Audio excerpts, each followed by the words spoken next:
In October of 2012, I was diagnosed with dilated cardiomyopathy, and by the time we found it, I already was in an advanced stage of congestive heart failure.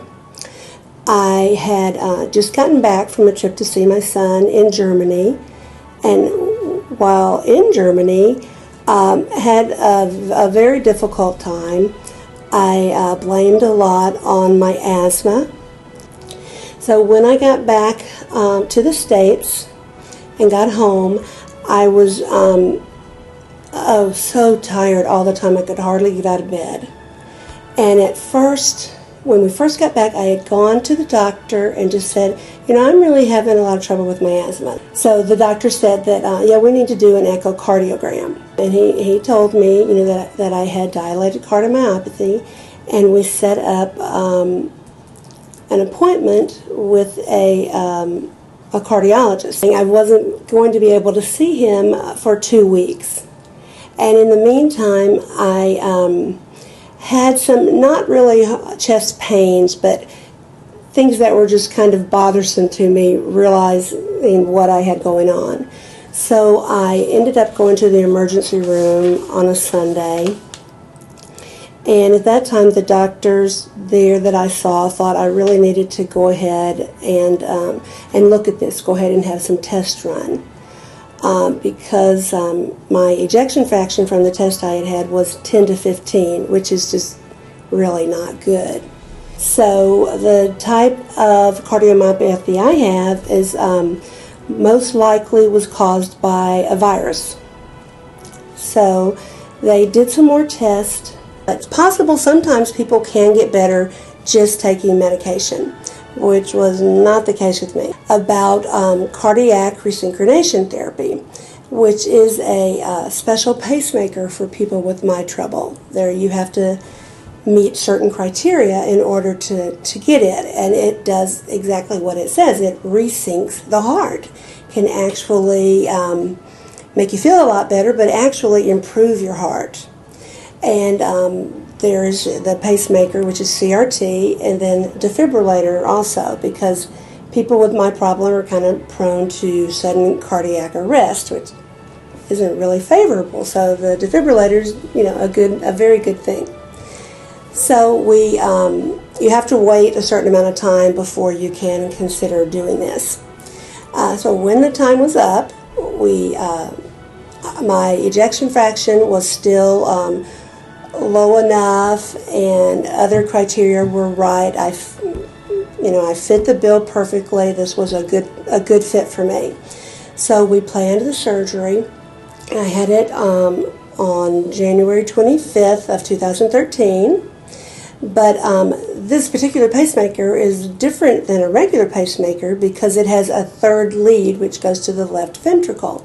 And we just had a little trouble with that third lead. It caused phrenic nerve stimulation and would jump like this. And so the doctor tried to reposition it, but it just couldn't get it right.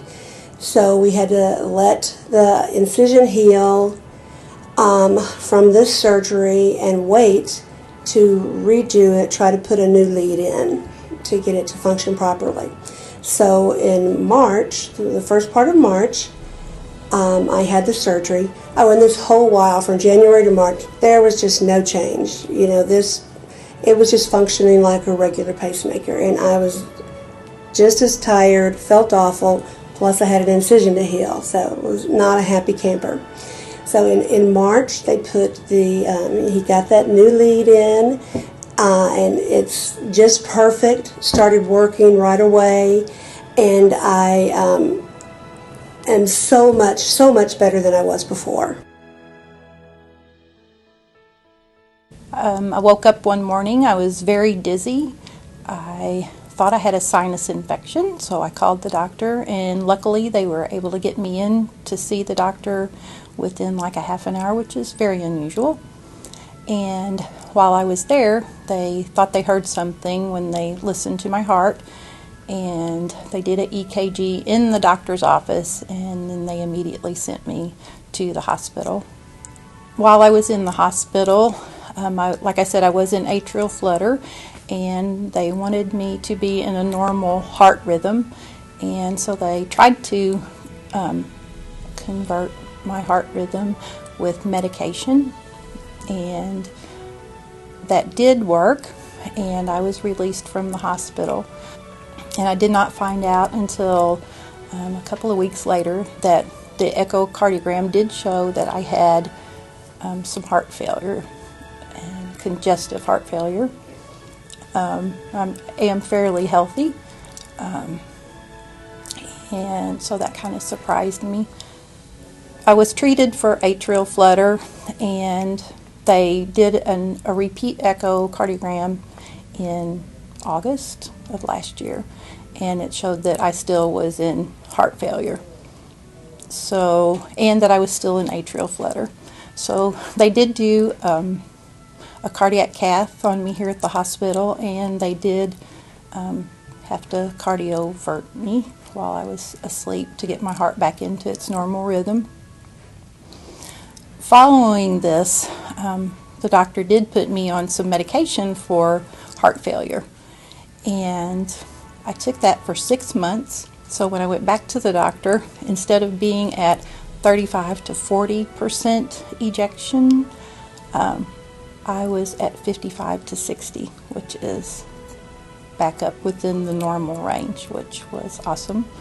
I did still continue to have the atrial flutter, which recently I had a cardiac ablation, which is where they go and burn a little part of your heart where the circuit is misfiring, and so I'm hoping to have good results.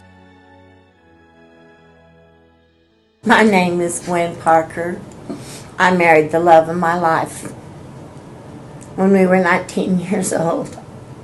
2000, he got real ill at work. He had a VTech strip about this long. I was really very surprised that he ever kicked back in. He was like, it wasn't his time to go.